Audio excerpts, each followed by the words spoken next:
Yes, indeedy. Welcome to the Upful LIFE Podcast. I'm your host, B. Getz, and this is episode number 35, coming at you live and direct from the Vibe Junkie Studios in Oakland, California. It's shaping up to be one long hot summer, y'all, but we are so grateful you are tuning in.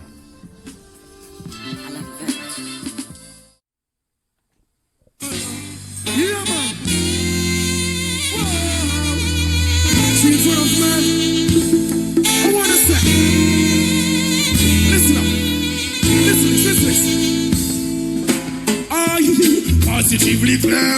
People in the world are lost with them top class. Them gonna try, think them actually there. Told them to buck and them a snake in a grass. Never bear, positively clear. People in the world are lost with them top class. Them gonna try, think them actually there. Them too high, some are young and loud. Some need to the one away. I feel to the one away. Episode 35 of the Upful LIFE Podcast is brought to you by Herb and Music. Urbanmusic.com, The Healing of the Nations, is a fresh new online periodical that explores the voluminous, historical, intertwining relationship between cannabis and music, and the cultures that surround. The concept is an intentional, feature-based throwback to magazine journalism and topical coverage that really digs deep into our intellect. From wellness to consciousness, turntable, trumpet to nyabingi, and from seed to a tree, Herb and Music will humbly offer a hub of connectivity, a well of storytelling, a space for education and uplifting vibration, and a portal to the healing of the nations. Now, cannabis and music have been cosmically intertwined since the beginning of time. Modern music and marijuana culture have enjoyed a chromatic relationship, a defiant righteous dalliance between these once forbidden fruits. Urbanmusic.com seeks to explore this storied history between the worlds of sound art, spirituality, and raised vibration. They intend to celebrate the people, the songs, and the stories behind the music, marijuana, and the movements. The focus will be on artisans and musicians, movers and shakers, individuals and collectives, all connected to cannabis culture, holistic nutrition, health and wellness, the culinary arts, plus ganja feature articles, interviews, and multimedia relative to social justice work and developments in the cannabis space. So please check out urbanmusic.com. That's HERBANMUSIC.com. Follow us on social media, Facebook, Twitter, Instagram, YouTube, etc. This is a new endeavor I'm honored to be a part of and bring the Upful Life to the table with Nico from Irie Mag and my man M.A. Michael Allegretto, who I know from the Spirit of Swanee production family.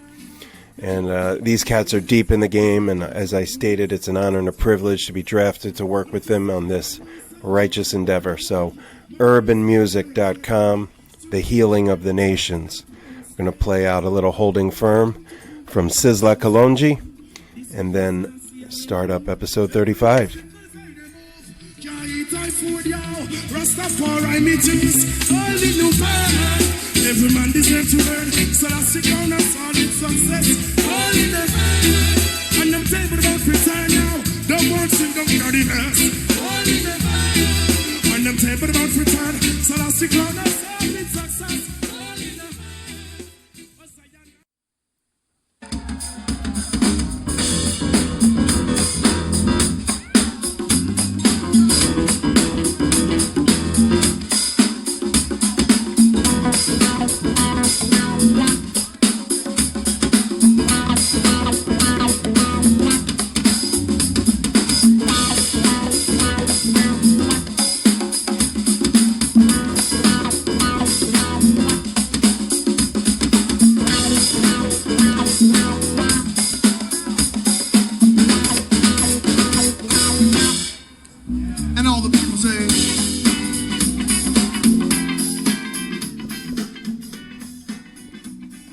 Yes, indeedy. The Upful Life Podcast is back. I want to say thank you and a deep bow of gratitude to Kim Dawson for her thoughtful and enlightening conversation. Been unpacking that for a few weeks now, and response was really positive and encouraging to embark on the important dialogues that are necessary. And she was very brave and courageous and positive. And that's something that we can all, follow her example. We can have the conversations and confront the difficult and uncomfortable reflections and ideas, learned biases, prejudices, etc., but we can do so with dignity and grace, consideration, compassion, understanding, patience, etc.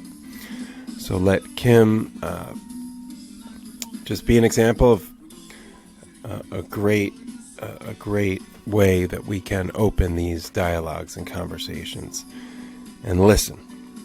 And so we're going to do some more listening this week of the same nature. But before I get to episode 35's very special featured guest, I want to say you can rate and review this podcast on Apple Podcasts and iTunes. I stress that often because it's crucial and essential to the magical algorithms that we so need to expose this show to new listeners. Of course, you can share it on Spotify and YouTube and Podbean and Stitcher and etc. But iTunes is what moves the needle, Apple Podcasts. So if you have the time or are so inclined, even if you don't listen by way of Apple or iTunes, please rate and review the podcast. We would be so grateful. And you can also reach me directly by emailing the show at b.getz@upfullife.com, b.getz@upfullife.com. Any constructive criticism or suggestions, music I need to be hip to, ideas you want to put on the radar, that's how you hit me. So appreciate everyone that's reached out in the aftermath of the Deitch family lettuce zoidus episode. Of course, Dave from Dopey went mega platinum, quickly became the most downloaded episode in my podcast's short history. So thanks to Dave from Dopey and the whole Dopey Nation. Just had a major event in the Dopey Nation just a few days ago. So we miss you, Chris. Second anniversary of his passing. If you're wondering what the hell I'm talking about, listen to episode 33 of the Upful Life Podcast for an absolutely astounding, emotional walk down memory lane with Dave from Dopey Podcast. So yeah, we're going to continue that vibe and energy of enlightenment and empowerment, of interesting narratives, important, salient topics du jour. And today, we're going to do that with one of my oldest and dearest friends in the music scene, CHRIS Littlefield. Longtime sideman to Karl D and Karl Denson's Tiny Universe. Chris plays trumpet, he plays flugelhorn. He's also quite the electronic music performer and producer with Klozd Sirkut. My man is out of Seattle, Washington. He's been holding it down there for a long time, as you'll hear in this conversation. He's really, as a youngster, he came out of these parts, Oaktown, not too far from where I speak to you from right now. And we'll hear all about his formative years and his path to Seattle. But we really don't go heavy on the music. And I want to say that out front. We're going to do another podcast with Chris when we're sitting across from each other, can share a beverage, and really chop it up about music. This was more a conversation I wanted to have right now with people of color in my sphere of the music culture. people that I could have an open and honest dialogue with, and I could probably put Chris at the top of the list, just because, he's been rolling with Karl D since like 2002, and I've known him since shortly after that, and we just established a friendship and a bond, and that one that carries on to this day. He's seen a lot of twists and turns in my own journey and path, and has always been a supportive friend and confidant, ear to listen, shoulder support. And he happens to be a brilliant musician and an educator, a teacher, a father to 2 teenage daughters. Amazing man. And it's an honor and privilege to call him a dear friend. And we're going to do a podcast about his musical career and journey in that regard. But this podcast is about the here and now, be here now, if you will, the reality of our surroundings, copyright Fishbone. And Chris breaks it down on level and in language that everybody can easily understand. And by that, I mean he touches on the topics of teaching children in the COVID era, both in the home and through his music lessons that he provides for many years through the Seattle Drum School of Music, and he's transitioned into the digital interface teaching. So we get into that. We get into fatherhood in this era. First, fatherhood and teaching his kids about, what's going on in the COVID era and how to maximize their learning potential or their engagement, or just to give them the space they need to see it through on their own. But we also talk to him about, the racial tensions and what it's like in Seattle versus the rest of the country, being in an intermarriage and having biracial children, and then adding in the current political, social, cultural climate. So yeah, it's kind of heavy, but because it's me and Chris and we go way back, it's pretty casual. But it's a deep powwow, one I'm very proud of, just like I am of Chris Littlefield himself. So we're going to play the end of this Can You Feel It? From Jam Cruise 2004. I go so far back with KDTU, like they were the first band not named Fish that I chased all over the U.S. And I've seen them second to only the Fish from Vermont in terms of the amount of times, roughly 150. Yeah, I know, it's crazy, right? So anyway, during those years and miles and cities, I've come to know many members of the band, but nobody more so than Chris Littlefield, and that's why it is my distinct honor and privilege to have him on the show. Chris Littlefield, trumpet and flugelhorn, KDTU, coming up next.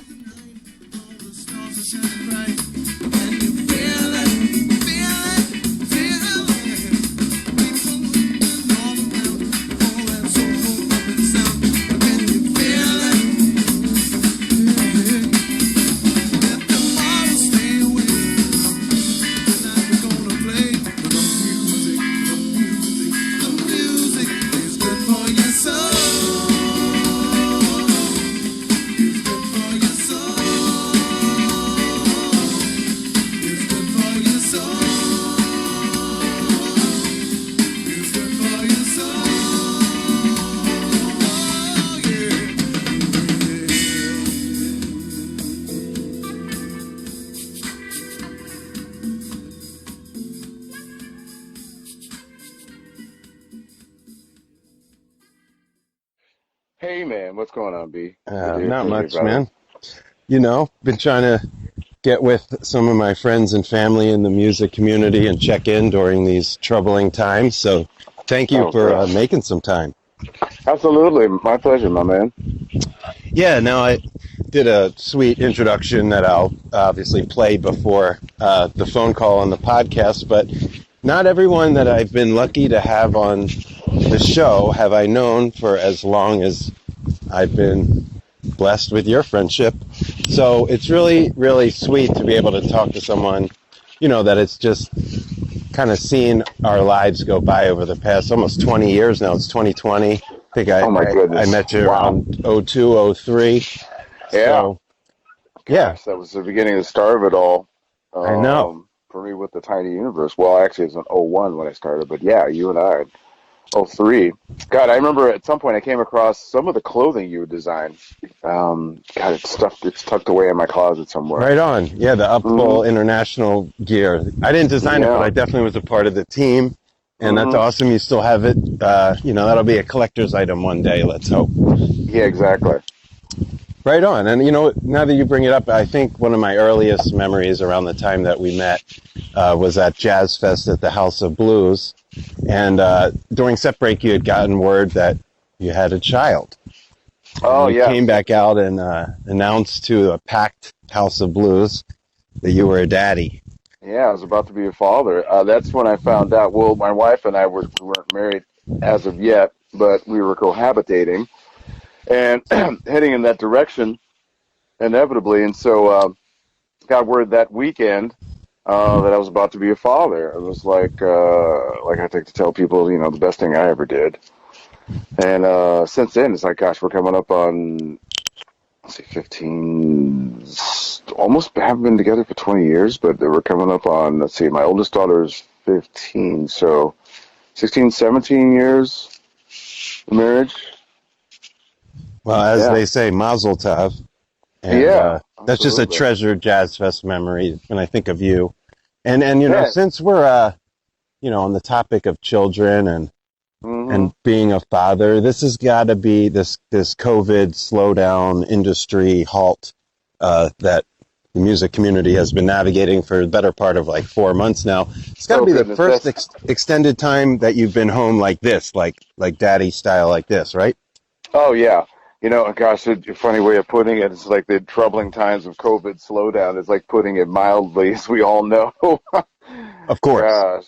Um, but yeah, not to undermine your statement there, but yeah, it's a very engaging, rewarding, challenging experience in the perspective of being a father and also an educator, music educator, teaching privately trumpet, for well over 10 years here now. Here now at the Seattle Drum School of Music, or as we like to refer to it as the Seattle Drum School of Love. Embedded in our music community here for, oh God, this business has been for 35 years. But it's, yeah, I tell you, it's all about the redirecting, refocusing, rebranding, reimagining our lives, and like you just kind of brought up the position of being a father and dealing with children. And, you know, I've got it on both sides because I teach daily. I've got like 21 students, and then I've got my children at home as well. And so dealing with kids and trying to maintain, any kind of a focus or some sort of goals, on a daily basis and some semblance of a routine is definitely challenging. And I don't know if you've talked to many people, I'm sure you have, in this interview series that you're doing about that do have children or teach, I'm sure, or interacting with kids, and it's like it's definitely it's rough. It's difficult for them. The first few weeks was pretty easy, but the last couple of weeks, with the shelter in place, social distancing, let alone remote learning online. With my kids and also my students, you eventually start to see a little bit of this withdrawal thing happening Sure. because for them as children, that interaction, especially up until the point of like my oldest daughter's 15, so and my youngest is now 12. It's they're at an age where I think it's manageable, more manageable than say younger kids. And some of my younger students, not all of them, but a few, I've seen them just kind of start to really struggle towards the end of the school year. And then when school is out, they seem to do a little bit better. But there's been a greatly reduced amount of activity for them. I mean, it's down to a trickle. If they can do anything this summer, there's no summer camps really in person, and if there is, it's like Oh, mostly distance learning, online summer camps and things like that. And, both my daughters right now are kind of reluctant to even do that. I can understand the reluctance or just the disconnect, especially after all this time. As I told you off the air, my partner does the online summer camps for cooking. Oh, So bless she's her heart. been navigating, the various levels of engagement and trying to connect with the kids like a teacher otherwise would in person, and that's a hell of a challenge. And so you're working through that as an educator and as a father with the children. And to answer your Yeah. question, we've had a couple parents on. Ryan Zoidis comes to mind. He's got I think, a Oh, yeah. 12-year-old daughter. So, yeah, we've been hearing about that, but I'd be interested to explore that even more. Like, do you find that the learning curve, just talking about the instrument, like teaching trumpet, is there a change, positive or negative, in the learning curve, or how Well, they're doing? I tell you this much, B, is that I think as far as all the instructors that are here, I mean, there's something like 21 instructors and there's 2 schools. Nobody's teaching in person. There might be a random lesson that comes from one of the drum instructors, and we primarily teach drums here, but we do teach all the instruments. Uh, what I have found, one, I've been able to maintain all of my students. So the transition for me going from teaching in person to online was relatively seamless, except for some hiccups and glitches here and there due to internet connectivity and software interfacing issues. But the learning curve, I think I've been pretty fortunate with that. Like I said, I've been able to maintain almost all of my students, whereas like most of the other instructors, especially with drums, I think it's a little more challenging, a little more difficult for them. And so we've lost about 30% of our student base, right off the bat, I think within the first month. Um, but the results that I've seen have been pretty positive and pretty impactful. And I think it's just because it's, you don't have the issue of sitting behind an entire drum kit and being in a room with that instrument and having another instructor, and it's like a little bit more distance between, say, like if you're using an iPad or a webcam or something like that. For some reason with trumpet, it seemed to translate pretty directly, and my students, for the most part, have remained fairly engaged, like with the exception of a couple, and they were kind of trouble. They were kind of having problems with the instrument. They weren't sure if they wanted to stay with it to begin with, so they've taken a break. But the learning curve for my kids seems to be pretty well intact. I mean, they're still engaged, and just like anything else, with getting young minds to embrace that that work ethic. Like I repeatedly tell my kids and my students, it's just like these things aren't going to improve them on their own. And it's like there's no mystery to that process. Moving forward with anything or accomplishing something in life, and it's just all comes down to time. And the more time you spend and energy you put into something, the more you get back, and then it becomes, its own greatest reward in and of itself. And then you start to realize the satisfaction from that process. And we all know this as professional musicians when we practice or don't, and we see the results the impact is more instantaneous because we're adults and we have that unique perspective of time, again, having experienced a lot of stuff. So we get it. Now, when it comes to younger minds and students, it's like they get it, but as we know, kids it's like they don't really want to work hard at stuff for the most part, and they expect things to come easy. And so those normal challenges are in place. Now, the thing that I'm finding with keeping my students engaged, and I do this anyway in person, but online, is that because there's this weird distance, this weird buffer, and this is also the reason why kids are suffering, because they're not having that in-person contact, which is so crucial for their early development. And I don't care what age you're at, if you're an adolescent or a teenager or pre-adolescent, kids need to be around other kids. They need to be around people. And it definitely has an effect on like their engagement level, their overall mental health, their overall excitement and enthusiasm. And like I said, with like my oldest daughter especially, or both my daughters actually, and some of my students, they start to kind of want to check out, and you have to work extra hard, and it requires an extra bit of energy and a little bit more cheerleading, and encouragement and enthusiasm to kind of keep them engaged online, because it's not a normal way. It's not a natural means of interfacing with other human beings. But, in this day of technology where, we've got TikTok and Zoom and FaceTime and, social media, their generation is so used to having all this stuff readily available and navigating that whole territory. It kind of comes naturally to them, so it's not as bad as it probably would have been, say, if this occurred 15, 20 years ago.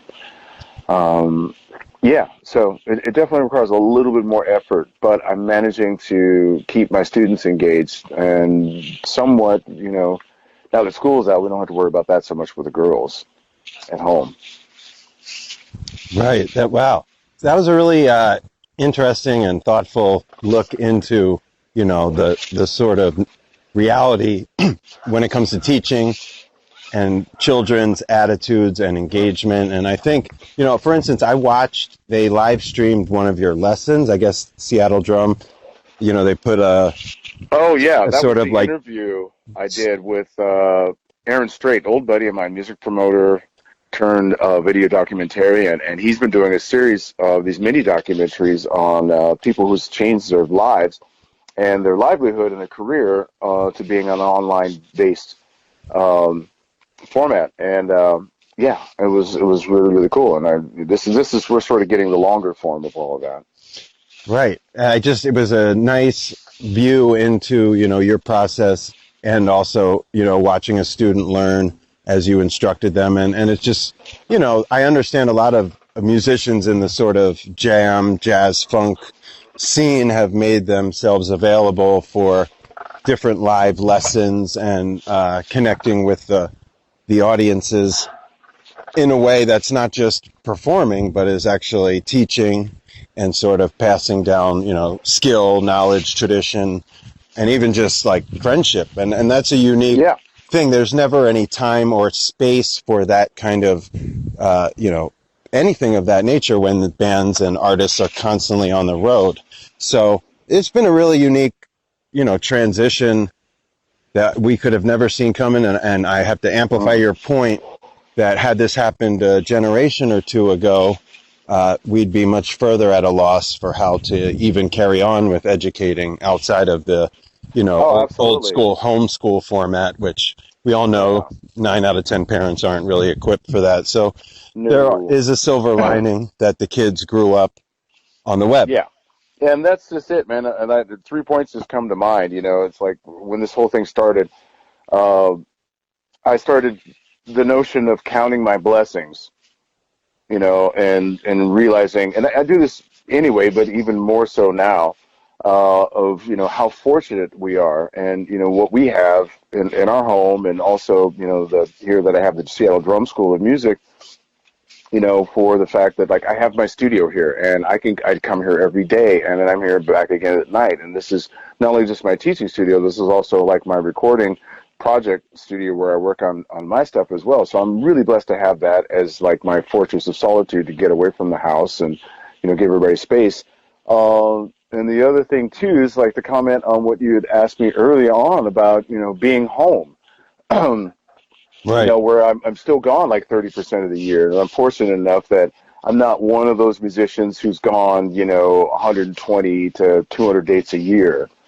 We're gone something like typically 90 to 100 and maybe 110 dates out of the year. So it seems like we're gone a lot, but we're not. So it's really, for us, it's like a lot of extended weekends every other weekend, term with a tiny universe, which is unfortunately come to a screeching halt. But being home more around my girls and my family and my wife, it's definitely a blessing now. And it's like one that I haven't had a break this long, but I, strangely enough, after about a month or so, I really got used to it, and I don't mind not being gone all the time, or enough I'm of sure. the time.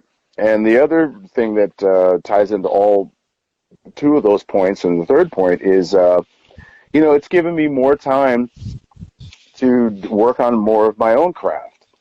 And then push more for, this aspect and avenue of my life, which I've been doing concurrently with touring with the Tiny Universe. It's just that this is kind of my sole means of income right now until other things, either one, the touring thing starts up again, which is going to be a long time, to be honest. And the other thing, too, in the meantime, is like music production and commercial music, online. Sales that way. And so, switching my branding, like with that interview or mini documentary suggests, it's like made in quarantine. What is everybody doing, to redirect their career path? So, I've got time to do that now, Yeah, and that's really been a common refrain. I mean, I've been doing these interviews pretty much, really for a couple of years, but with regard to the virus and the fallout and everything, I've been doing, a number of interviews, and a common refrain is that, wow, I've really had an opportunity to sink into myself, my creativity, and my own craft, and then anything that's individualized out of that, such as branding or putting out your own independent music. And I've obviously, in addition to being a, lifelong, basically, fan of the Tiny Universe, as long as you've been in the band, I also, been privy to your various side project, electronic music with Klozd Sirkut. So you are blessed to have the lab, if you will, to go to and make your own shit and see where that takes you, because, as you said, it's going to be a while till the touring train is up and running again. I know, and it's so sad, man. I tell you, that's one thing that's, out of many things that are going on right now, if we just had to pick one for the sake of conversation at this moment, it's kind of heartbreaking, because I haven't even really looked at the statistics, and goodness knows I've been looking at, far too much information in the statistics, in terms of the current crises that we're experiencing right now. But, I really feel for the music industry and the music venues specifically, because, in the best of my mind and estimation, better, more than, if this is probably going to go on, and it's very likely it's going to go on at least another year, is what they're speculating, even though there's a lot of political banter out there that's, trying to make us think otherwise, that the music venues, the vast majority of them are not going to survive this, and a lot haven't. A lot of the smaller venues haven't survived this already. I don't know where, say, like case in point, like the Boom Boom Room, one of our favorite stomping grounds and watering holes and clubs and gateway to so many players, in our community and the jam band scene have passed through those doors and grace that stage. And I remember about a month ago I saw them doing, a GoFundMe, campaign, and I have no idea where that's at, and I hope to God that they make it through this. It's still going. It's not over. They do video sort of streams from their various jazz fest and super jams and raise money. I can't speak to how far along they are in terms of the whole thing, but I do know that it's they're still working towards saving the place. So, yeah. That's good. Yeah. And anyone that's listening to this podcast, make sure, I believe it's on Sunday nights, 6:30 West Coast time. They do a show. I'm sure you've been on the screen or in the audience at a number of these through the years, and I got Tipatina, same thing, and for all these major rooms that people know because of their storied histories, there are a number of rooms that are in smaller towns and smaller cities and are struggling. They don't have the branding where they could sell Tipitina's T-shirts or Boom Boom Room raise money because they got numerous super jams. So I try not to make the podcast super gloom and doom, but I'd be remiss if we didn't acknowledge it's a very frightening situation to think that these rooms, will be in essence vacant for a calendar year plus. With really no end in sight, and of course the political discourse is demoralizing, and the everything and divisive, and divisive, and we'll get to that later. Of course, I mean, we can talk about it all because that's really kind of why I've pivoted the podcast from just being like the music nerd minutia to really just talking about life, because I kind of feel it's privilege and it's bypassing for me to just talk about cool tours and albums and remember when there's so much suffering going on. And you're somebody, as I've acknowledged, I've known a long time. I feel really comfortable talking to, and I'm honored that you're willing to kind of like go there with me here, because it's not easy to have these conversations, let alone for an audience. Well, I'll tell you this much too. It's like the honor is mine, my friend. Well, reciprocal, and I have a lot of admiration and respect for you and your journey and your path. And as much as I want to talk music, and I think we will, because we need music now. I think the part of the fucked up energy and anger, divisiveness, is we can't go out and check that shit at the door and just dance. Like, we're being denied that. Yeah. And, not through anybody's intent, I mean, as we all know, that's pretty obvious. But, all of a sudden, I think as the song goes, all we need is love. And, there's not enough of that being fostered right now. And to speak to the element of not being able to go out, and also how I failed to mention this early on in the interview, another notion that came to me, right off the bat, I saw a lot of people being very creative and very, what's the word I'm looking for, an alternative or ways of thinking and creating and doing things online. And it was really, really uplifting to see how people had managed to devise or carve out something close to whatever they were doing in real life in the virtual realm. And people being very resourceful. That was what I was looking for. And that spirit has actually kind of continued. Like, I've seen a few posts online of, like, in Europe, where they were trying different alternatives for having concerts. And now that, we're at, like, stage 2 in some places, some have had to go back to stage 1, of reopening the economy. And I've seen a few videos of people, like, what was it? There was a club in Amsterdam or something like that where they had social distancing in place, but they had tables 10 feet apart. And there's a DJ playing, but everybody has to remain seated, and they can only have so many people in the building at a time. And then they just do, like, almost like a jazz set, where it's like, you're there for that show, and then, the ticket price is pretty exorbitant, but the people who could afford to do it were going and loving it, because at least it was some semblance of social interaction and, with musical and entertainment.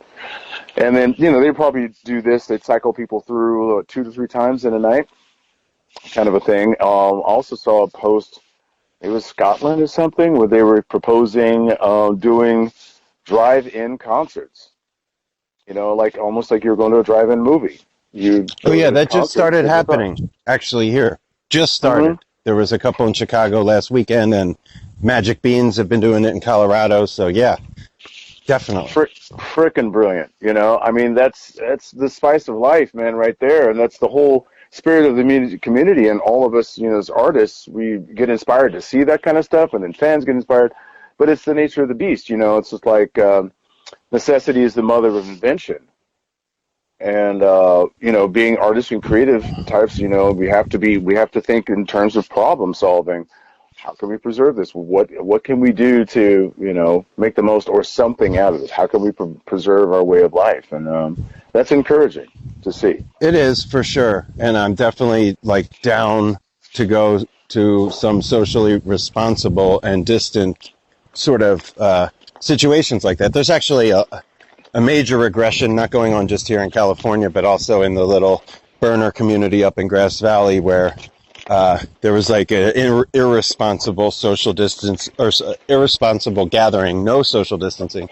And now there's like an outbreak in the burner community up there. And it's been, that's another rabbit hole we could chase. But I just wanted to I'd be remiss, and I'm not here to play devil's advocate, but you brought up two things when you said, but ticket prices are exorbitant. Well, I think that's not just a but.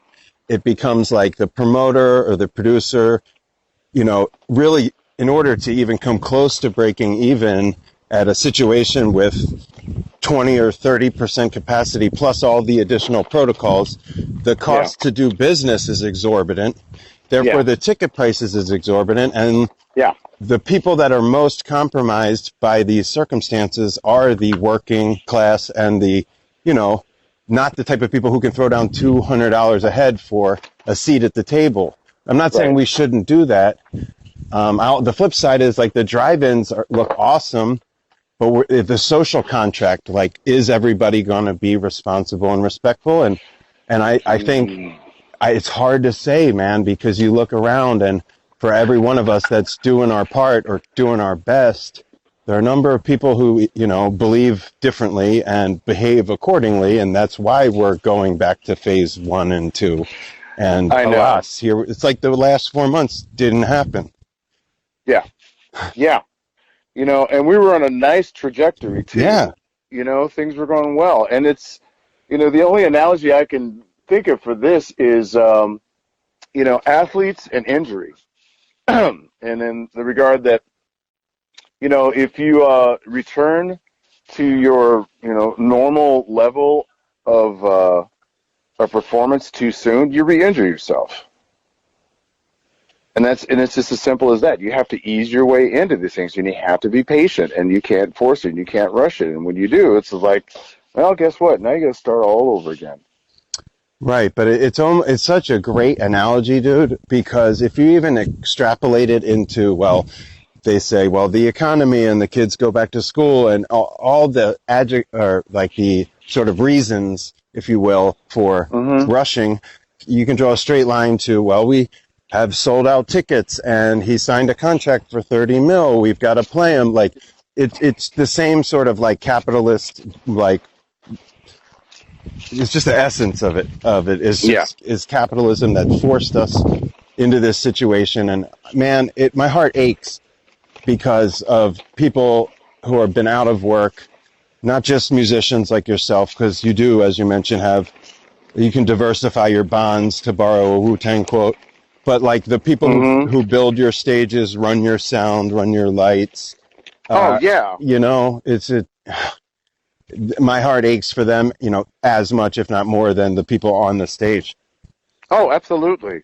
But fortunately, I mean, there's a little bit of a bright spot there regarding, their predicament and others, and that means, the federal government has saw fit to extend unemployment benefits to those of us who are like independent contractors and our 1099 employees. So that's available out there. There's this stimulus money, whatever. We're also fortunate enough that we have a little bit of savings to kind of cushion that blow or supplement with. So, my wife is managed, like, she lost all of her work, because she was in childcare. Oh, man. And teaching from home. So she's self-employed. So all that went away. And now because of, things opened back up and some people were allowed to go, one family person was allowed to continue their work. But, so she's watching 1 or 2 kids, and the type of employment that their parents are doing is kind of has social distancing embedded in it, meaning the fact that they're not dealing with a whole lot of people in the general public. So, so the chances are pretty low there. So, she got a couple of kids back, but that's enough. And then, we have to have them in the house. And so we got to be really cautious about our interactions there.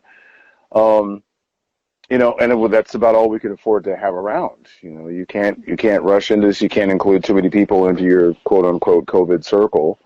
Cause it starts to expand on the front side and the back side too. But yeah, just to speak again to like all the people that are employed within the industry, like the lighting guys, the LDs, the front of house engineers, the barbacks, the bartenders, doormen, security, everybody in the infrastructure. Man, that was the first thing that was kind of heartbreaking to me too. It's just like, oh God, man, what about all those guys? Yes, indeed, man. We did a fundraiser poster for Crew Nation to raise money for Production Peeps because of the way we were feeling, and it was really successful. So we raised over 13 grand. It was great, but at the same time, when we started it, we thought maybe around now, we'd be like the light at the end of the tunnel, and it's quite the opposite. So No, who knows? we got to Maybe go we'll back have into to. the tunnel. Yes, we do, man. And with obviously, you know, we got to get to the hard stuff, man. We got to, you know, it's not in any way the reason why I called you, but as I mentioned before, I feel comfortable talking with you because I've known you for so long, and I feel like we have a common understanding of one another. And talking about racism and talking about what's happening out there now is just so hot button, and people are so sensitive that I just want to approach it with the requisite respect. You know, like my whole shit, and I said this to Kim Dawson on the last interview, and to DJ Williams, your bandmate, who, you know, like my whole shit, my music and culture, everything I hold dear, that's like from my writing to the clothes I wear, it all comes from the contributions of Black culture. And I've like enjoyed this charmed life, going to shows, writing about them. And I felt like finally I saw the writing on the walls. Like I can't just sit idly by and enjoy the jams. And I made a pledge that I was going to talk about these topics on the show. And I want to start with your kids. If you're comfortable doing so, how are you navigating this toxic climate and all the anger and hatred, racism, the Black Lives Matter movement? How do you walk through that as a father?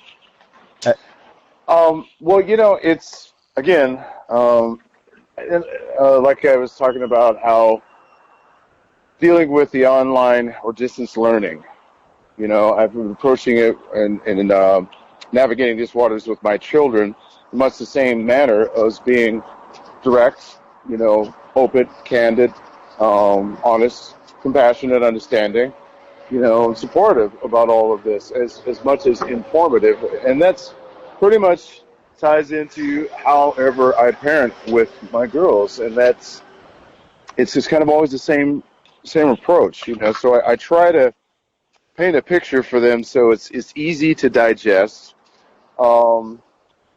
It's a more manageable way to kind of make sense of this and understand the inner workings without getting too complex and going too far down, you know, the historical rabbit hole with them, which my oldest daughter grasps more.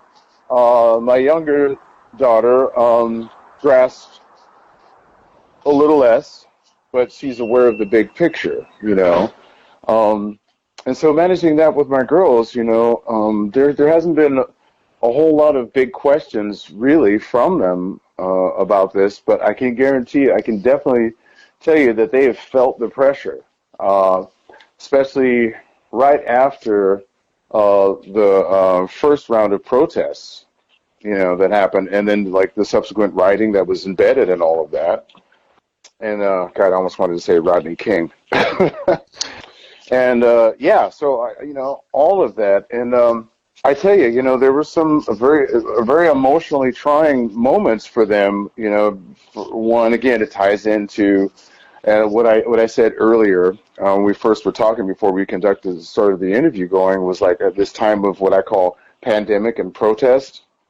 They were feeling the social pressure and the seething, palpable level of tension, anxiety, and anger and frustration, you know, that was going on, you know, compounded by, you know, a quarantine situation, you know, and that led to a couple of episodes of them basically imploding and breaking down, you know. Talk about heartbreaking, you know. It's just like to see your child just so frustrated to the point of tears that there's nothing they can do about it, and it's completely out of their control, and there's nothing you can really do about it except for comfort them, you know, and to have a discussion about this, and, you know, try and talk through that and find out where their heads are at with all this, and then try to help them understand why this is going on, and then having to be honest with them and say, like, okay, you know, as shitty as this is, I know how difficult it is, I can see it, but, you know, we've got to keep ourselves together, and for these particular reasons, we have to maintain,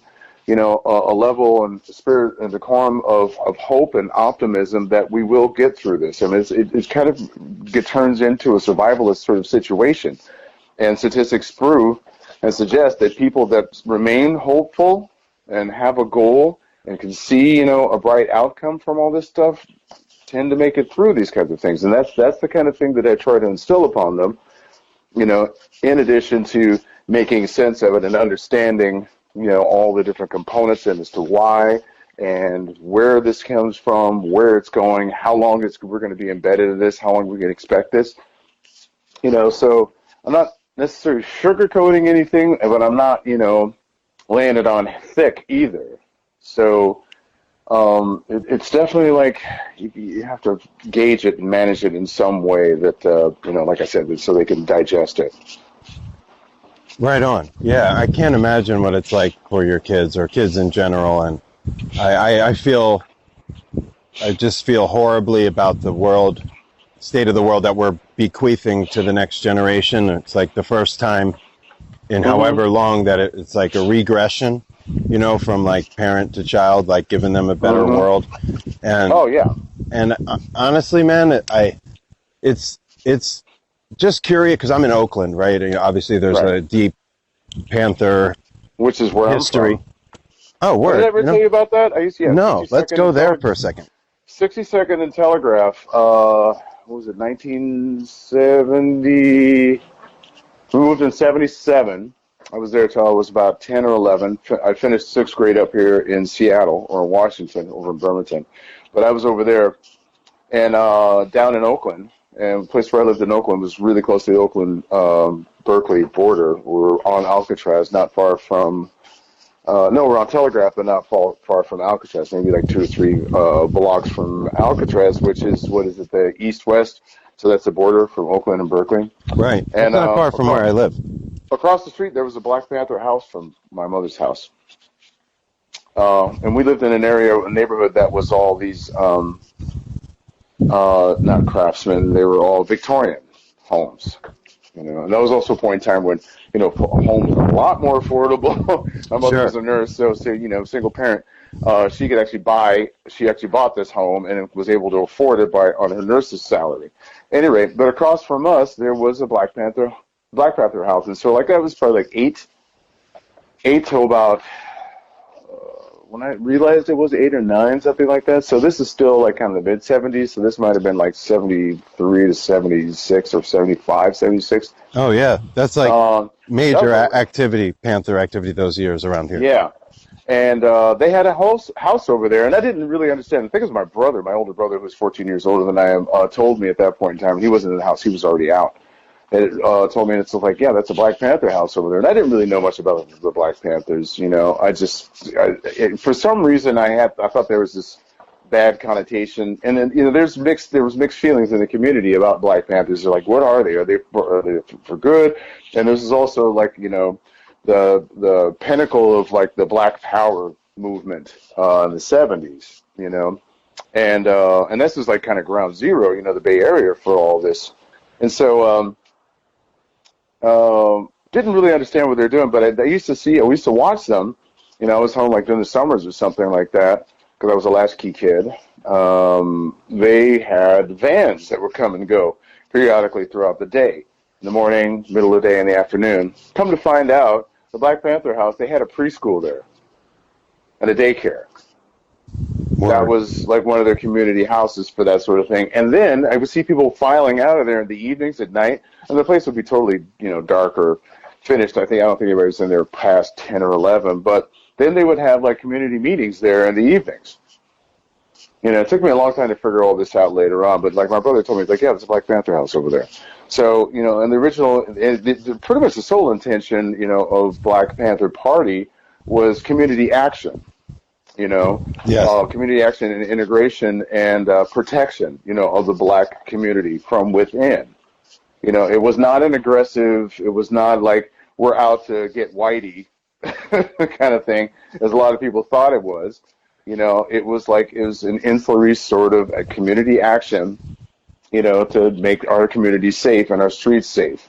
And then also to weed out, at that point in time, which was a lot of drug activity that was was heavily pervasive, in the 70s in the black communities. And the black communities were starting to, this is all post-civil rights, or shortly after civil rights movement, mind you, within 10 years. And then, starting to deteriorate with crime and drugs and all these other kinds of things. And this is well before, the 80s, when the whole gangs activity and crack inundated the neighborhoods then too, and then that was another devastating element, to the black community. And so, yeah. So Word. No, that was awesome and really informative. And I got to tell you, so it's funny you say about how you initially had this perception, even growing up across the street from it, that there was some negative connotation, because my suburban Jewish white self in Cherry Hill, New Jersey, growing up, that's always how there was aspersions cast on the Black Panthers from a young age. It took me moving here, not just to California, but moving to Oakland, and obviously loving the music and culture, as I acknowledged, that I had almost curiosity as to, what was that really about? And I've done a considerable amount of reading and research since I've been here, and it really just aligns with what you said about the community action response to drugs and crime and the sort of wave that came over in the aftermath of the civil rights movement. So yeah, I've been reading Eldridge Cleaver, Huey Newton, etc., Bobby Seale. So it's been really an education. Soul on Fire, Soul on Ice. Yes. H. Rap Brown, all those guys. I mean, I remember reading when I was younger, probably in junior high school and maybe some in high school when I first moved up here to the Northwest, Pacific Northwest, as I sometimes refer to it as the Great White North, because Seattle, as seemingly integrated as it is, it's mostly predominantly white. That's what actually was my next question, and not that I want to get away from the Panthers so much. The Northwest is predominantly white. Right, and I was going to say, so you move as a young man from the bosom of the Panther movement, literally, to a predominantly Caucasian place like Washington, and now that's where you're raising your kids. So you feel like Seattle is a righteous area for your daughters to grow up, juxtaposed, say, with an Oakland, which absolutely.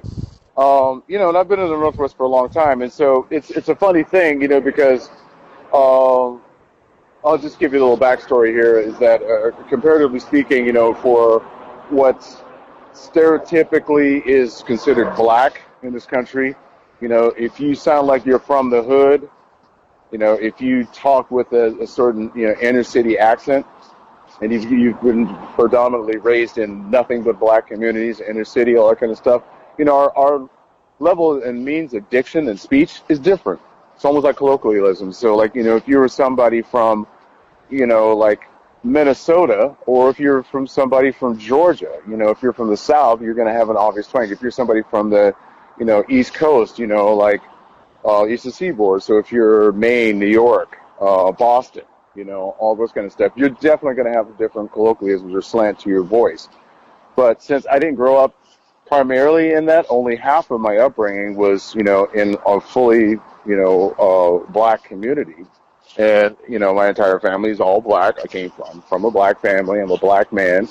But then moved to the Northwest, and all of a sudden went from the middle of the city to the suburbs. Not, as a kid, it's okay, transition, and living in a predominantly white community, with the exception of a high contingent of Filipino community because of the naval bases that are up there. There's two. There's the Marine base, and then there's the Trident submarine bases. And then one of the biggest shipyards in the country is over there in Bremerton, which is on the other side of Seattle, about an hour's long ferry ride away. So you can compare this to almost size-wise Oakland versus San Francisco.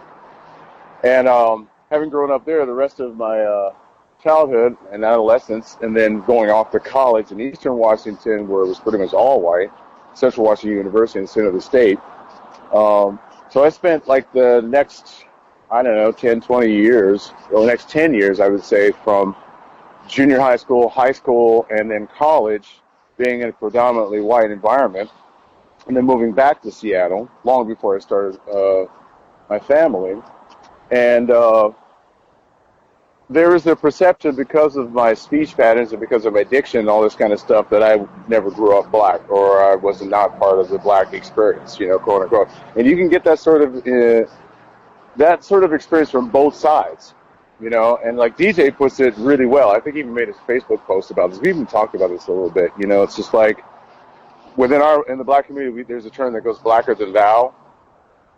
You probably heard that before. That term. And, sure, definitely. What it pertains to, it's just like, you're not black enough for some people, but you're too black for others, and then some people may think that's like you're just primarily white on the inside, but black on the outside. Then the term for that is like zebra, So there's a lot of these cultural assumptions that get thrown on certain people based on their perceived background, how they carry themselves, how they dress, how they speak, all these kinds of things.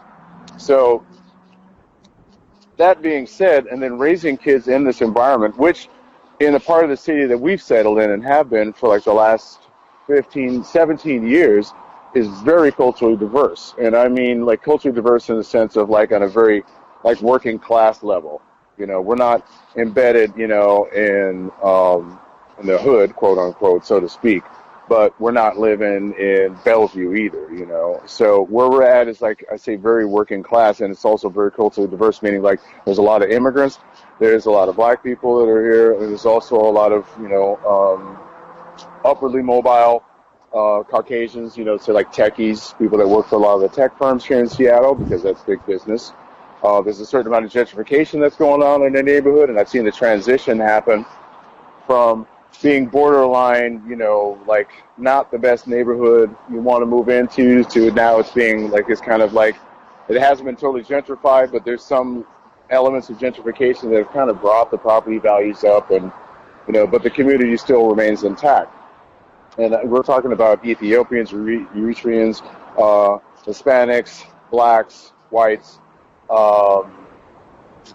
fairly high Asian contingent here, and so like it's this big melting pot in the city where we live. And we've been fortunate enough to have 3 great schools that are all public schools that actually have a international component attached to them, meaning that half the day from elementary, in one of the elementary school where the girls went, which is only a couple blocks away from our house, walking distance, was bilingual. So they could either study half the day either in Spanish or Mandarin.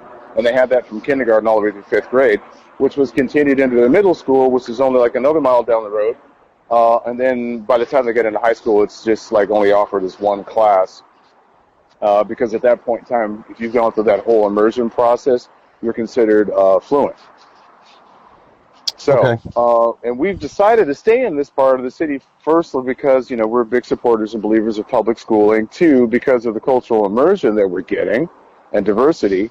And 3, it's a great location where we're at, and it's in the perfect environment for raising, in our opinion, 2 mixed kids, because my wife is French, she's white.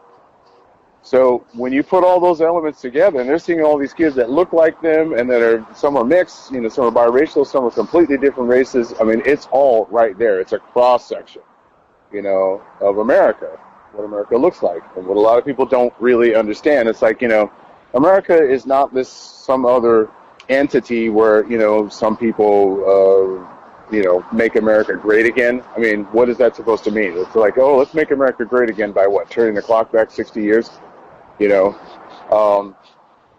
Predominantly white. Is that what we're supposed to be saying? Is that the picture of what makes supposed to make America great again? But anyway, just that was kind of a long, protracted explanation, to the whole perceptions of what a person is like, where they're from, based on their color, and what they're almost stereotypically are supposed to be like, sound like, and act like. Yeah, I mean, it was not anything other than a grand slam as far as an answer for exactly what I wanted to explore. And I first of all, thank you for going there, because, it's with what we see, whether it's on our own feeds or in the media, mainstream media, whatever, is a portrait of a different racial America than what you're actually living. And it's important, should people do the work to get through, like, listening to conversations like ours, to hear that in places like you're describing in Seattle, where, you know, not only have you as a black man been embraced and supported and loved up for close to 4 decades, but your French wife and your mixed daughters are immersed, as you so stated, in a way that, you know, presents them with a foundation for, like, what's possible. You know what I mean? As opposed to being in a situation where they're learning ingrained prejudices. You know what I mean? And I think that that's really why we're so sick, is because the current situation politically, whether it's the administration or everything from the immigration, all that, has ingrained, like, we're predominantly white, and tried to reinforce this archaic white supremacist, systemic, racist existence. That's really what our whole country is predicated on. And people like you and I and your daughters, and that are privileged and blessed enough to have been shown the light and given an opportunity to live in what, you know, could be like an incubator for a post-racial America. Like, those are the stories that need to be shared and told, and not the hate and not the anger. I mean, that's fine. There's nothing wrong with being mad and angry, but there needs to be everybody should be upset right now. Yes, you know, we are. But it doesn't mean that, well, I mean, I can't tell people how to feel. It doesn't mean that, you know, we should hate one another. I mean, if everybody's upset, you know, that's a good cause for, okay, well, like you mentioned earlier, something about regression, you know, moving forward in regression. And one of the things that happens with, you know, we learned as parents and from our teachers and counselors and all this kind of stuff is, like, generally right before a child goes through a major evolutionary step, you know, in their course of life, there is a regression. Typically, you see it more obvious in, say, like the primary years of schooling. So, you know, from kindergarten to first grade, that's a major transition. They tend to regress. Before they're getting ready to get out of elementary school, going into middle school, they tend to regress a little bit, more, you know, childlike or infancy-like stage. And like when they're younger, it's easier to see. I liken this current situation we're going through with pandemic and protest very similar to that, but just on a massive scale involving a massive amount of factors. And the other thing too, you know, we're talking about, like, the Black Lives Matter movement, you know, as is being perceived right now, you know, in a very very focused sort of thing, as if, like, this agenda that just arose out of something that happened or just decided to be created over the last 5 years and then hits a fever pitch because of everybody's attention is focused at home now on everything that happens, because we don't have our normal lives to distract us and take away from, you know, it's not this sort of thing, and it ties in directly to what you're just saying about, you know, white dominant culture. And which gives way to white privilege. You know, it's a byproduct, of course, you know, but we're not talking about just the last 4 or 5 months, and we're not talking about, like, the last 5 years. You know, we're talking about the last 400, 500 years, and maybe longer than that, you know, if we go all the way back to when, you know, Europe pretty much started to generally colonize most of the rest of the world, you know, by discovering everything, and then, you know, eventually, subsequently leading to the creation of the United States of America. But, you know, all of this stuff, you know, like you suggested, is, like, by a white dominant culture, you know, that is, like, expanded to the rest of the world other than Asia. And even then, in China, which was under British rule for a great deal of time as well. So all these things are kind of embedded in that. So, you know, to expand people's knowledge of this sort of thing, it's just like Black Lives Matter. It's like, you already know this too. You just made the statement. It's like, it's not something that just happened a few months ago. Right. And it's unfortunate that in this day and age, when something as simple as a mask to wear has become so politicized, so has Black Lives Matter, the statement, the movement. And it's demoralizing. I use that word a lot, but that's just how I feel. And it's why I want to have these conversations, because it's really not political. It's just like the golden rule. And you know, you mentioned about just the sort of like awakening or understanding that's happening across the board. People like willing to do the work to kind of figure this the fuck out or die trying, right? Mm-hmm. So I want to ask you maybe a hard question, and if you don't like it, we can edit it out. But I notice in our music scene that I know you from Jazz Fest to Bear Creek, etc. And you know, I've seen the Tiny Universe over 150 times. So it's like I've gravitated to funk music because I love the sound and the feeling and the way it just is within me. And Right. I naturally, when I found that at 21, 22, by way of like D'Angelo, basically, when I went to my familiar territory, the festival world, there was one predominantly black funk band in the scene doing it like the right way. So I've been, you know, subconsciously, I didn't have to prove anything. It was just like, these cats, you know, I want to be down, right? And I just Right. noticed that the rest of our scene is populated with a lot of predominantly white bands playing funk music. Are we supporting, is there a way that our community, you know, obviously there's new bands that are predominantly black, like Butcher Brown and Right. stuff, but it's still really white. Not just the music, but everything about it. Yet, nothing about funk is white, right? And you're a guy that's been doing this for, like I said, almost 20 years just with KDTU, playing to this audience, black music with black dudes. Like, I feel a disconnect there, and maybe this is just my own reflection, or I don't know. Yeah, no, I mean, it's an extremely valid point. And, you know, I think you and I have actually had conversations about this, you know, probably late night and almost jokingly about this, but we never quite got into it. With a different tenor, right. Yeah, and then Carl and I, we in the band, every once in a while, like, you know, we joke about this all the time, and you could probably even talk to all the cats in Dumpster Funk also about this. I know they probably laugh about this when they see, like, black people in the audience, especially when we go to festivals. And it's like, you know, the jam band scene predominantly was formed by, you know, hippie culture directly, you know, as a direct result to, like, the Grateful Dead experience, right? Correct. Okay, so if we're tracking the lineage there, so what are we looking at, where all this stuff comes from? And this, my point will diverge at some point, because I've got two sides of this whole discussion that sort of paint a plausible, feasible explanation for all this. One is, so it has come and born out of a predominantly white culture as far as the audience is concerned, right? Now, if we're looking at that demographically and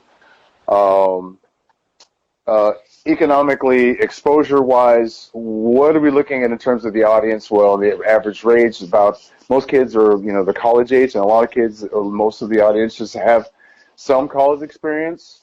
Probably mostly come from middle class, suburban, you know, or urban environments, families, you know, mostly intact, all this kind of stuff. So what we're talking about, again, this goes to the white experience in this country of ours, not to say anything bad or good, it's just what it is, you know. And we all know this for, you know, certain experiences that if you look at a lot of black experiences, conversely, not as much economic prosperity and freedom, not as much cultural diversity. Black communities, for the most part, if you're looking at inner city populations, tend to be very insulated. A lot of people come from that, even if they go off to college, then is usually where the level of experience tends to broaden. You know, and they tend to maybe get influenced. And we've even had a tour manager who definitely came from inner city Philadelphia, was a football player on a scholarship, got injured, had a buddy of his introduce him to a certain amount of music in the jam community, all this kind of stuff. Well, guess what happens? You know, he went from being just involved in listening to pretty much all just hip-hop and R&B to, like, managing, you know, or tour managing, and then got into hip-hop acts and then got out of that and somehow got connected with the jam band scene, and then, like, you know, he just was all in it for a really long time. So to attach that to the experience of going to a festival or club and then seeing, a very small portion of the audience as being black and the large 90% of it, 98% of it, 95% of it, mostly white, I attribute that to a lot of cultural experiences, and diversity or lack of diversity or lack of exposure to certain things. The other side of that also within the black community, to my experience, black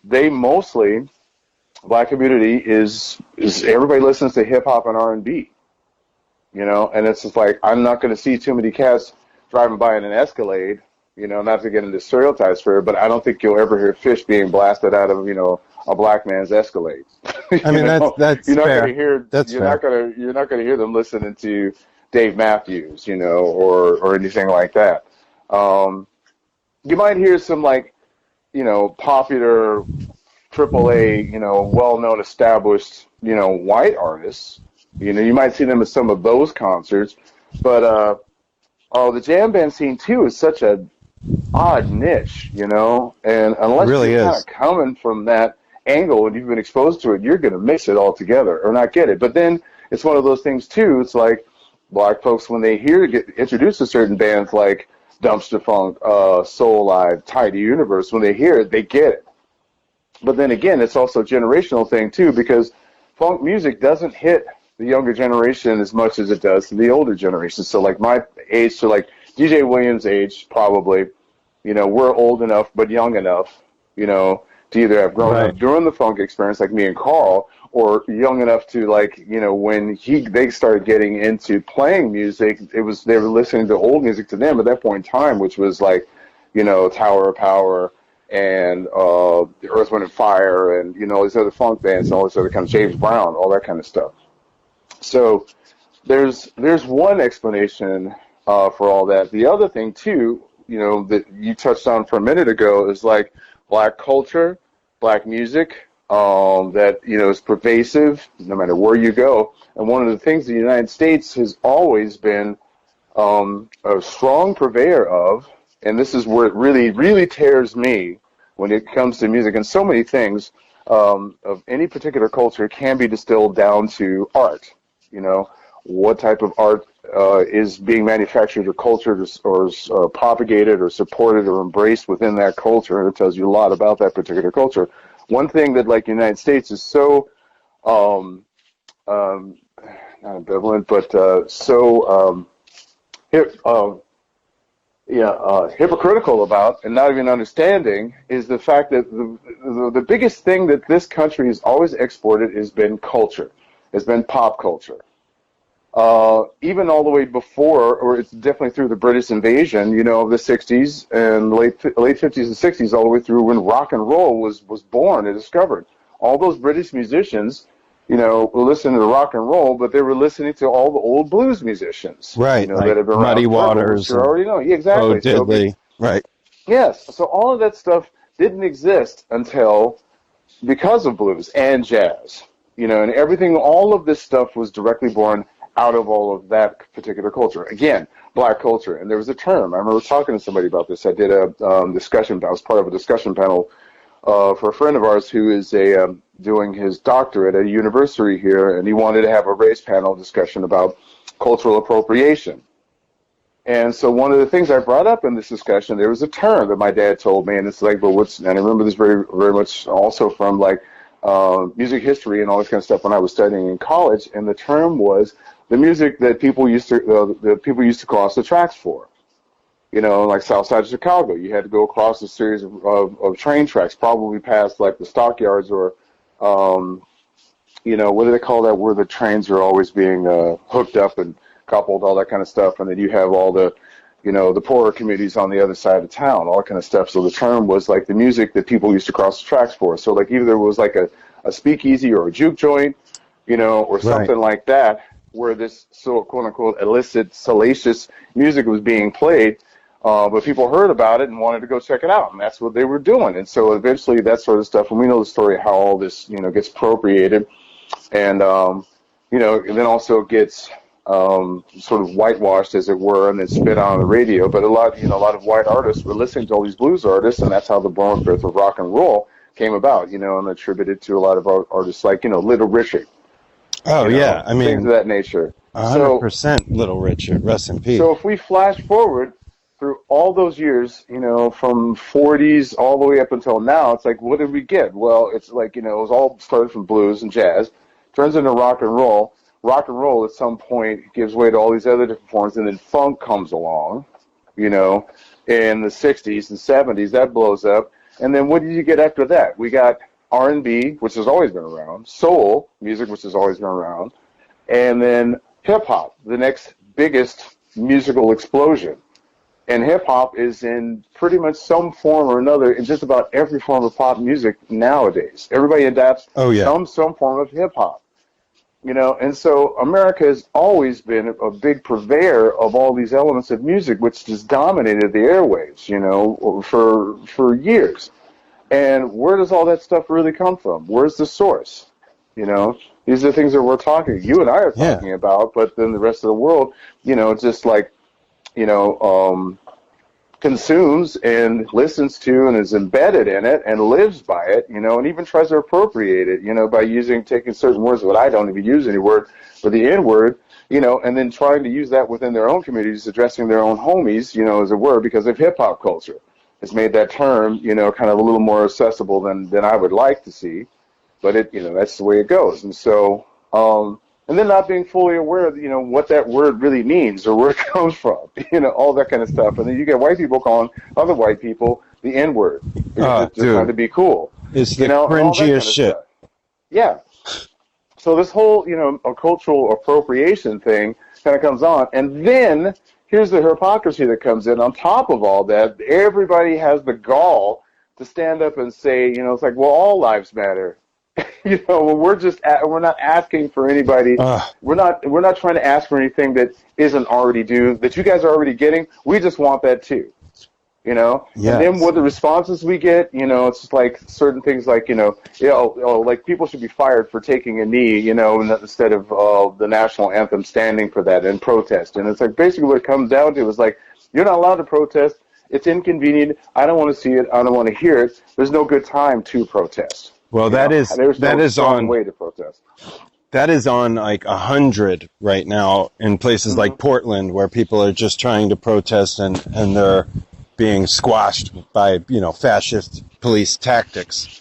I didn't want to hijack what you had just said, but no. It's beyond just inconvenience of protesting. It's become like just today, yesterday, the day before, just absolute fascist tactics, Gestapo tactics. And not just now, like a month ago when the first, round of uprisings took place, they were like gassing people and literally saw the video, tear gassing people in Philly for peacefully walking down the middle of the road.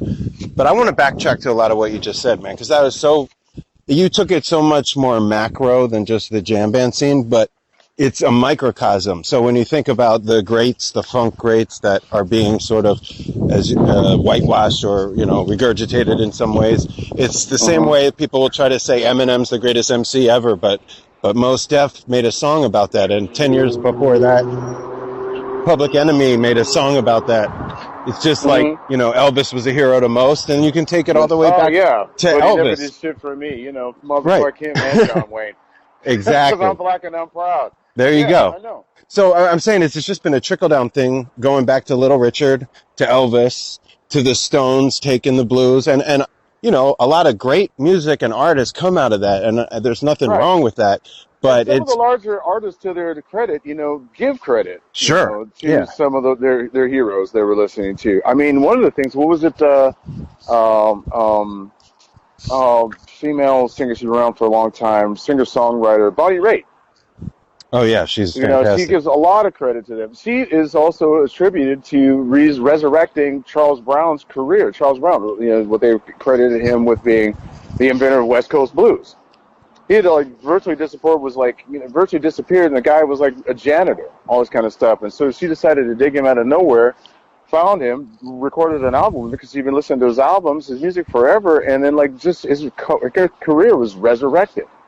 I mean, that's beautiful. That. Yeah, but that sort of whitewashing and appropriation, it happens all the time. It's just like artists like Pat Boone, or Elvis Presley, or whatever, it's like, and the industry, is ripe with those kinds of attempts. It's like they see something cool. Here's a phenomenon. Let's do this. Now let's develop, the more palatable, easily accessible, marketable version of all this, to the rest of the white community. So they'll buy it, kind of stuff. And so that's been going on forever. It really has. And well, thank you for articulating that in a way that, we can unpack and resonate with. I think it's important because it makes people uncomfortable when they kind of face that stuff, myself included, but it's truth. And the only way we're going to get through the sort of division and like lack of understanding of one another is to confront that kind of stuff, whether it's the music stuff or the culture stuff. And like, man, it's hard because, people are worried that they say the wrong thing or who do they offend? And you talk about like all the flag stuff, the kneeling stuff, everything's become so divisive and politicized. It's important, just to bring it back to what you had said before, that like how you're raising your kids and the community you live in, that sort of story is told and that people realize that it's not some faraway dream. Granted, in most of America, we are pretty far away from that reality, but it's not impossible. Well, I'll tell you another thing, B, and here's an analogy that, maybe it's not even an analogy, that might be the best use of words for this, but, well, maybe it is. Okay, the analogy of something like, if you don't like what you're seeing on the television, like you're complaining about, this content is crap, how can you do this on TV? And it's like, well, change the fucking channel. You don't have to watch it. It's the same thing with, like, how people can possibly be upset. Now we're talking a little more extreme here. If you're talking about white separatists, or white nationalists, the notion like they really don't feel comfortable with having any people of color or sexual orientation other than themselves embedded in their community.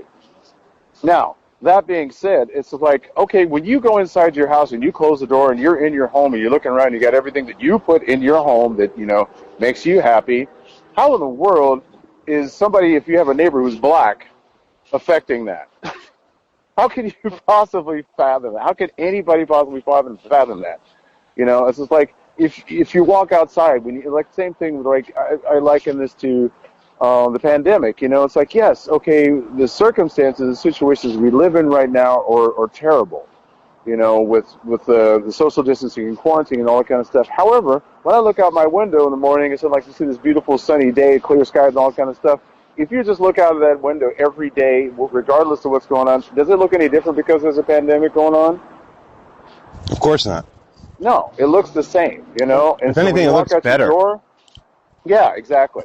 When you walk out of your door, it's the same thing. It's just like your house is there, the other person's house is over there. What difference does it make, who is living next to you or what they look like? Unless that person is an asshole and they're not being neighborly and they got their music loud every night and they're waking you up and their dogs running around all over the place and they got garbage all over the place. But the person is being, a responsible neighbor to you, and the community, all kind of stuff. Why the fuck did you even care what they look like when they're skinned? Where they come from? Why? Seriously. You don't even have to interact with that person if you don't want to. But no, that's not enough for some people. Some people, as you and I know, want to hate other people strictly because of the color of their skin. Yeah, there's no proven reason to be upset and think that black people are a threat to you. To the white community. How on earth can you because even statistically speaking, it's like black on white crime is negligible compared to black on black crime. Indeed. Yeah, man. It's unfortunate that we're the exception, not the rule, and that's why we got to be having these conversations. And look, I think twice, oftentimes, like, can I ask my black friend Chris to do some emotional labor for white people? Because you guys and gals have been doing that for as long as I've been alive, and then some. Yeah. It's like up to white folks to like commune amongst ourselves and be like, all right, we got to fucking do something here. And that's kind of why I want to have the conversation. But at the same time, it's important for somebody with perspective and, a few years and life experiences under their belt, to shed some light on really like the the tenor of things. Like, not everybody has the perspective that you do, for all the reasons you've detailed, and a number of others. So just grateful that you were like willing to take it there, to kind of like break it down, because not everybody can really go there, at least, and also not get caught up in the sort of emotional stuff attached to it, which is inevitable. And I think that's what we're seeing in every direction is the pandemic and the sheltering at home has created this whole like digital addiction and staying inside and all that stuff, compounded by what we're seeing on our screens. It's maddening. I kind of reminds me a little bit of what was the movie, Stanley Kubrick? Clockwork Orange. Ultraviolence. Clockwork Orange. Yeah, Clockwork Orange. Great film. McDowell would sit there and he's forced with his eyes open to watch the violence, right? To watch the violence round the clock, until he's like brainwashed, in a sense. And there's a little bit of that's going on. And it's also that, again, that weird, strange veil of technology and a screen that allows us to, continually be inundated, at will, by choice, for good and for bad. And then also engage in a seemingly, kind of sometimes self-defeating sort of manner, like, engaging with people in arguments that just get ugly and uglier and uglier and downright, mean and violent and, based on all these things, whether it comes down to like your take on Black Lives Matter, or you're talking about, Donald Trump, or if you're talking about wearing a fucking mask, and if we're talking about factual information, statistical information that supports opinions, all this kind of stuff, and then the people want to refute certain things and certain claims that are just clearly, a reasonable deduction of what is occurring and has been occurring and what the results are, and from reputable sources, and then people want to just dismiss that and still go about their way, and then, all these embedded, infracted, divisive, heated discussion. I guess heated discussions are kind of being nice with some occurrences that I've experienced online. Oh yeah, total meltdowns. Yeah, and it's just like, God, I mean, you can't turn away from it unless you physically have to. Yeah, which I've had to do, from time to time, because like I just feel myself getting eaten up. Yeah. And then also to touch like how this is going for my children. I've taken them to a couple of rallies and a couple of marches.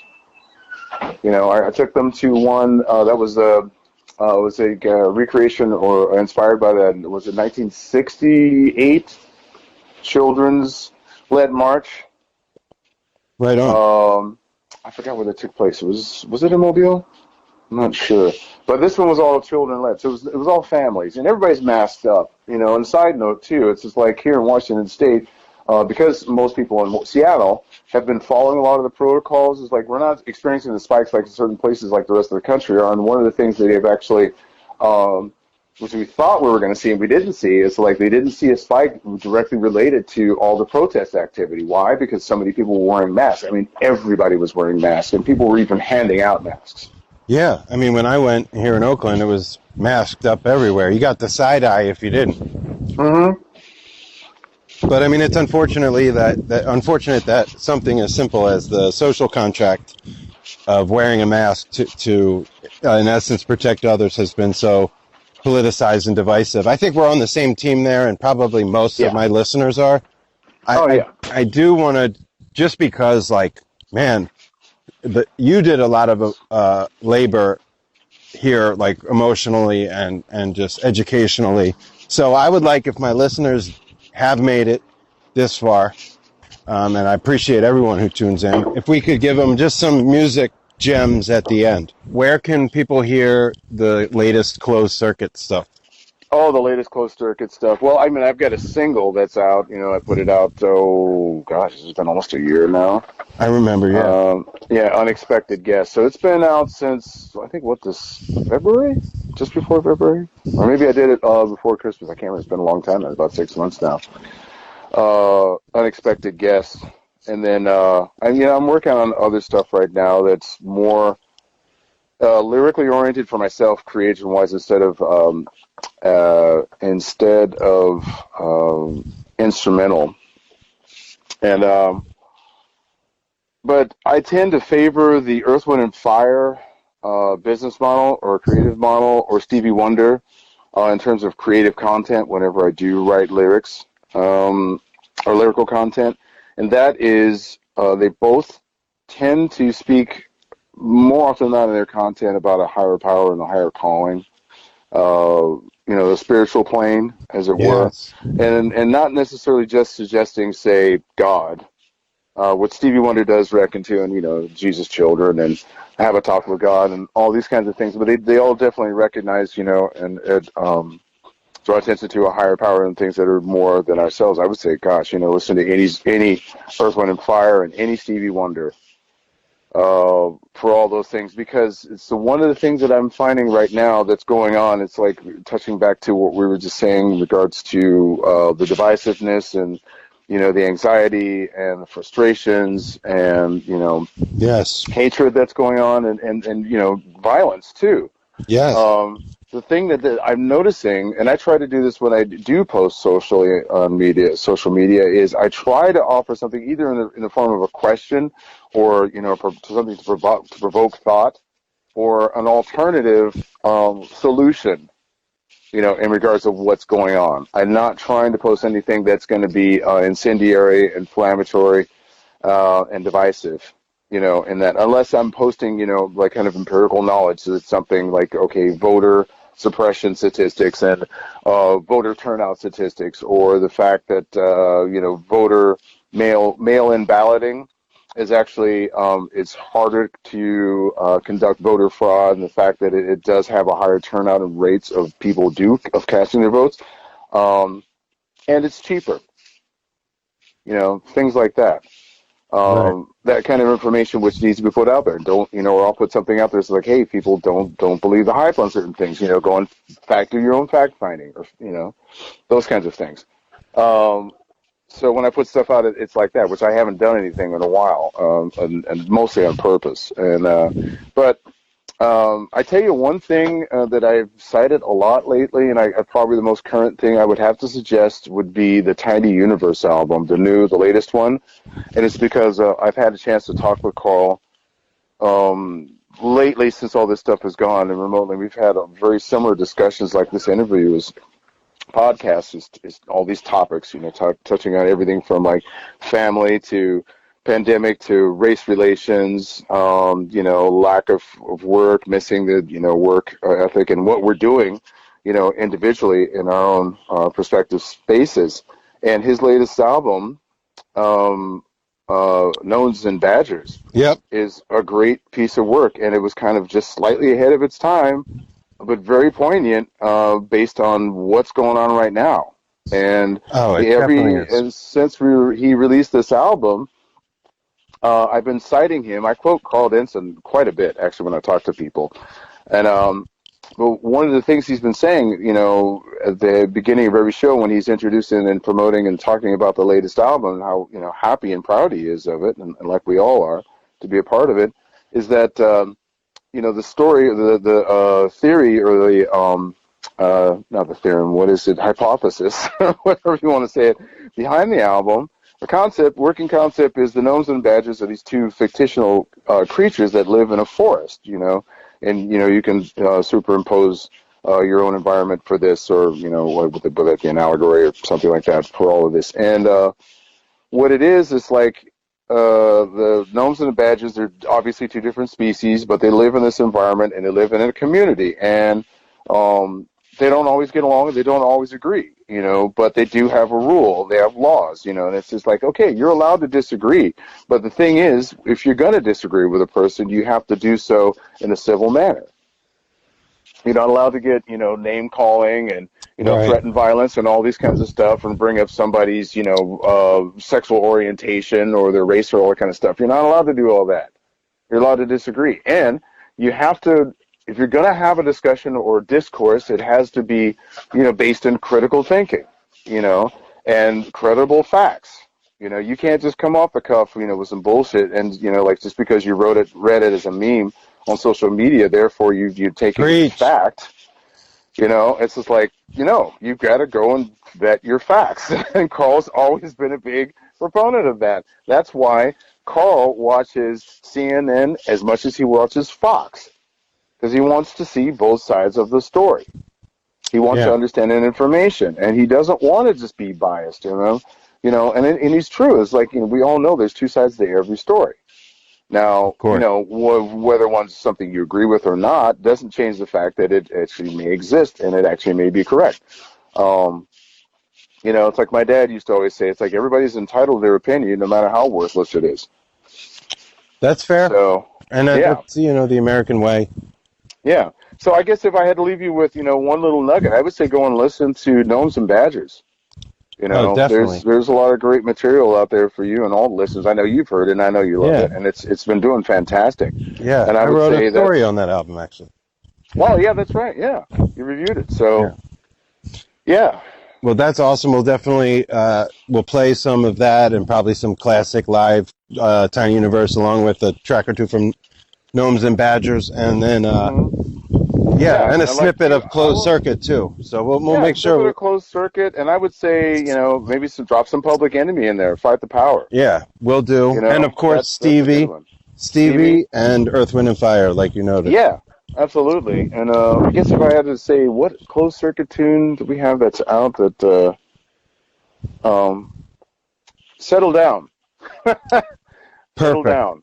That's probably our first single, and perfect for the occasion. Really, people need that message. Yeah, it's all about, like, you know, not working yourself up. Don't get caught up. You know, relax. Just settle right into the groove. You've had a ton of the really great analogies and linear comparisons. Maybe the greatest was the kindergarten regression, because in essence, if you think historically, the country is like a kindergartner. Like all the rest of the country, the world are grown folk, and the U.S. is a kindergartner. So, you know, from my lips to jaw ears, let this be that kindergarten regression into the leap of consciousness that is elementary school. Absolutely, and you know, that's based on another comparison you made, you know, about children, and you know, which ties into the whole regression thing too, is that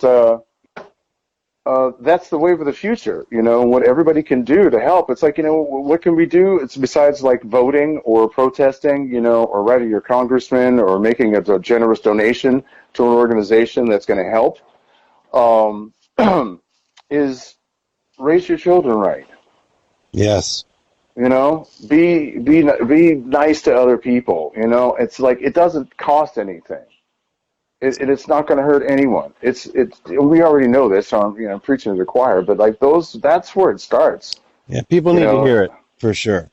And like my wife, you know, case in point, it's like, you know, she's primary child care, primary child education. You know, those formative years between like 2 to 5, you know, preschoolers and toddlers.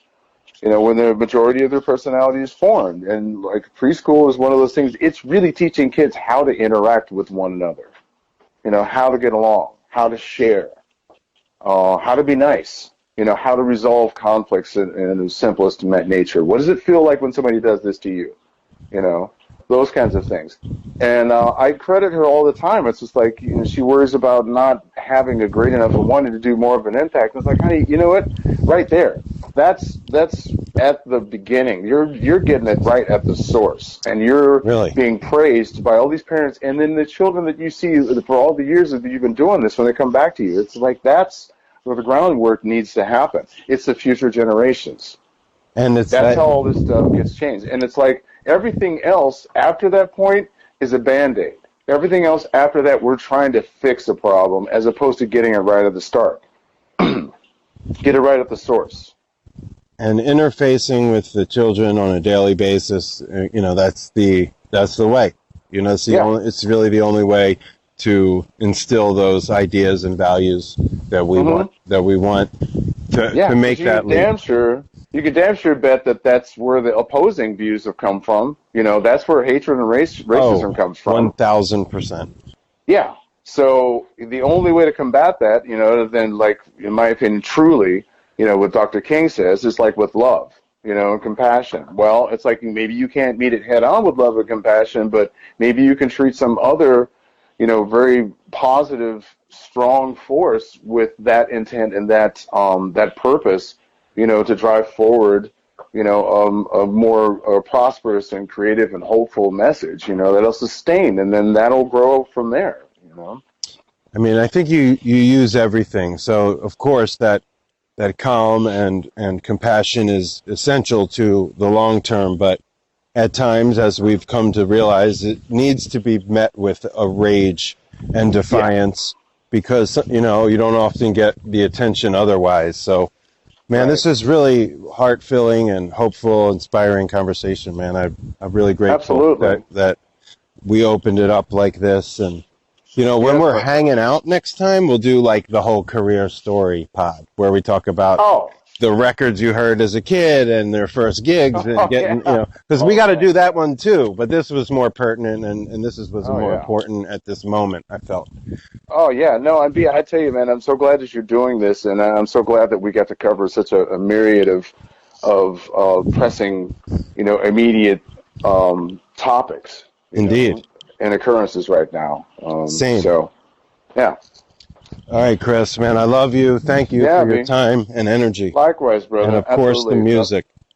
Yes, much love to you too, my brother. Hopefully sooner rather than later, but only safely.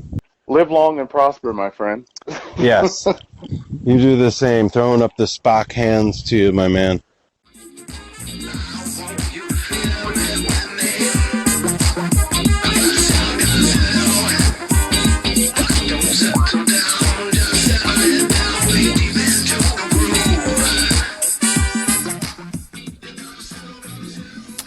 Yes, indeedy.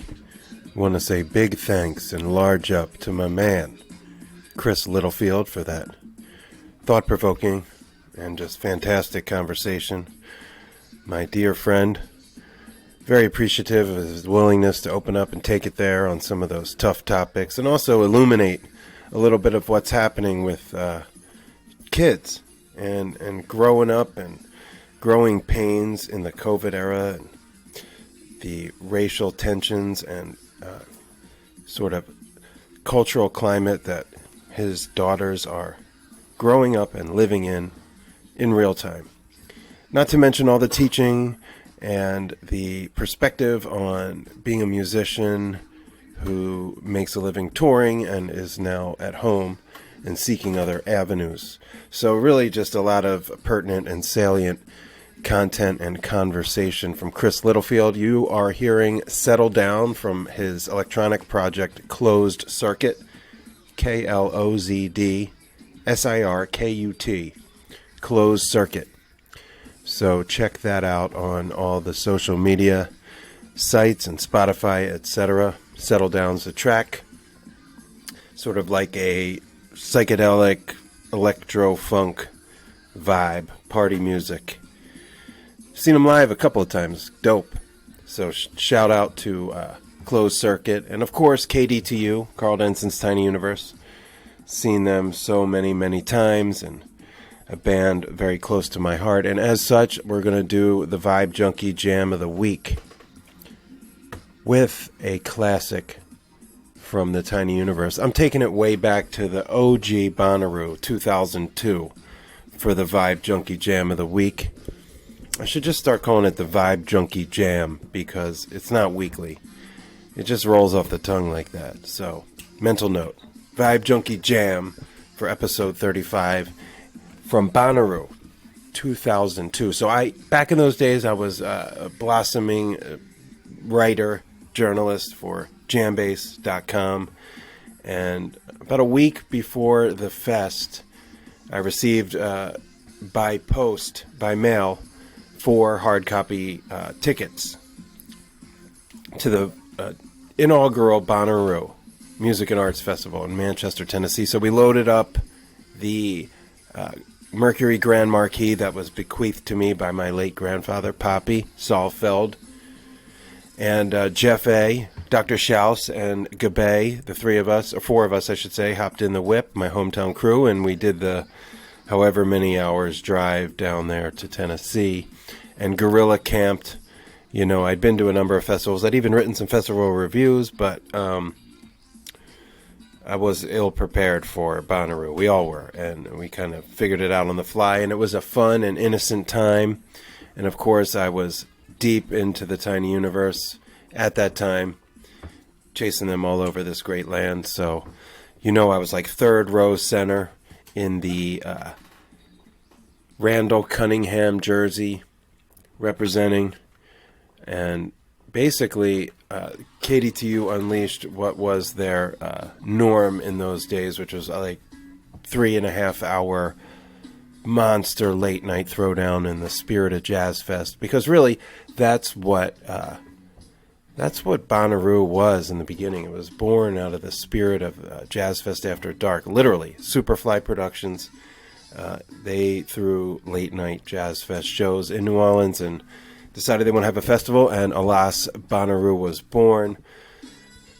And Karl D was the king of the late night Jazz Fest throwdown in those days. No disrespect to the local New Orleans musicians, but just as an out-of-towner myself, I was just really drawn to those 2:30 to 6 or 6:30 a.m. throwdowns at Tipitina's House of Blues, and then eventually Howlin' Wolf, etc.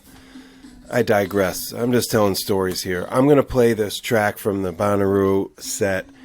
They only played it a couple times back then, maybe like 3 or 4 in the summer of 2002. On the set list, it was alternately called New Afro or just New Tune, and it was this like multi-part epic. They later recorded a version of it, 12 years later for their album New Ammo, and it's a pretty faithful rendition to what we heard in the summer of 2002, but just can't really put into words what it felt like to hear this new tune just hot off the press, as Karl said at the beginning. Incredible. It was rechristened Odysseus on the New Ammo album, but it was New Afro to me for a dozen years.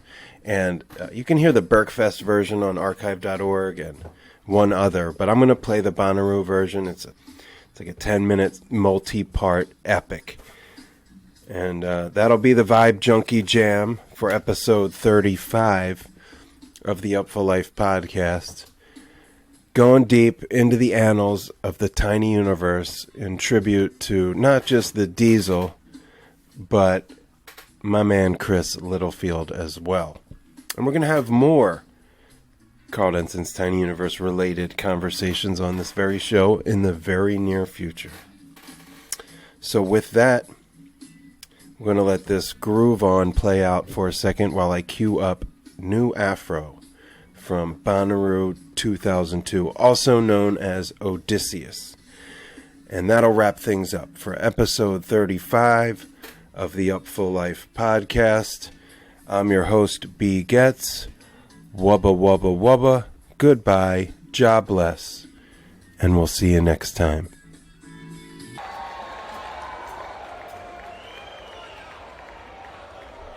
All right, we're going to do something brand new right now. We're going to just try this out on y'all.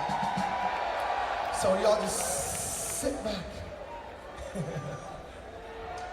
We don't have a name for this.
All right. How's it going out there?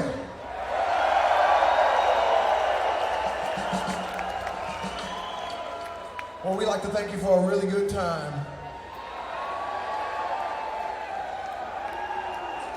We'd like to thank Superfly for having us out. We'd like to thank all the bands for showing up.